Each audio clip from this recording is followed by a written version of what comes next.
मराठवाड्यातील मराठा समाजाला हैदराबाद स्वीकारून कुणबी मराठा आरक्षण द्यावे या मागणीसाठी ज्येष्ठ समाजसेवक विनायकराव पाटील यांनी 17 सप्टेंबर पासून कवठा येथे आमरण उपोषण सुरू केले आहे। त्यांच्या उपोषणाचा गुरुवारी 3रा दिवस होता। येत्या 10 दिवसाच्या आत मराठा समाजाला सरकारने आरक्षण नाही दिल्यास लोकसभेप्रमाणे विधानसभा निवडणूक कवठा आणि परिसरातील मराठा मतदार सरकारला मतदान करणार नसल्याचा निर्धार कवठा ग्रामस्थांच्या वतीने घेण्यात आलाय। मराठवाड्यातील मराठा समाजाला हैदराबाद गॅझेटियर स्वीकारून ओबीसी प्रवर्गातून आरक्षण देण्यात यावे या मागणीसाठी विनायकराव पाटील यांनी या अगोदर उपोषण केले होते।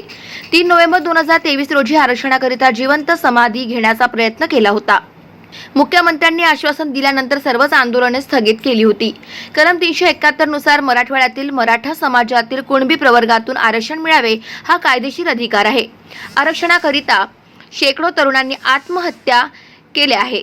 गेल्या 1 वर्षापासून शासनाकडून मराठा आरक्षणाबाबत दिशाभूल केली जात आहे। शनिवारी दिनांक 21 सप्टेंबर रोजी कवठा ग्रामस्थांच्या वतीने गावबंद आंदोलन करण्यात येणार आहे। याच दिवशी आरक्षण न देणाऱ्या विद्यमान सरकारला मतदान करता सरकारचा निवडणुकीत पराभव करण्याची ग्रामस्थांच्या वतीने शपथ घेण्यात येणार आहे। कवठा येथील विष्णू मंदिरापासून उपोषण स्थळ सभागृहापर्यंत आरक्षण रॅली काढण्यात येणार आहे। शासनाने तात्काळ आरक्षण द्यावे अशी मागणी विनायकराव पाटील सह कवठा ग्रामस्थांच्या वतीने करण्यात येत आहे। निर्णय घेतला शनिवारी 21 सप्टेंबरला कवठा ग्रामस्थ या ठिकाणी एक शांतता आरक्षण शपथ रॅली काढतायत।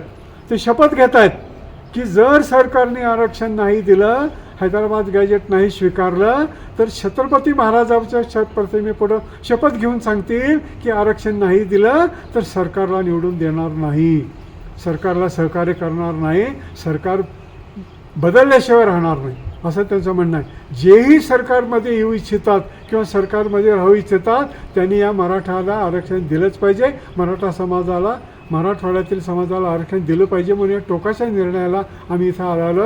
आता काही झालं तरी माघार नाही म्हणून शनिवारची आमची शपथ रॅली, आरक्षण शपथ रॅली म्हणतात त्याला, महाराष्ट्रामध्ये सगळ्या गावांनी, मराठवाड्यातील सगळ्या गावांनी अशा प्रकारची शपथ घ्यावी की मराठवाड्याला हैदराबाद गॅजेट स्वीकारून आरक्षण नाही दिलं तर आम्ही सरकारला सरकार बदलल्याशिवाय राहणार नाही, सरकारला धडा शिकवल्याशिवाय राहणार नाही। गाव माझा न्यूज करिता मारुती कदम, उमरगा, धाराशिव।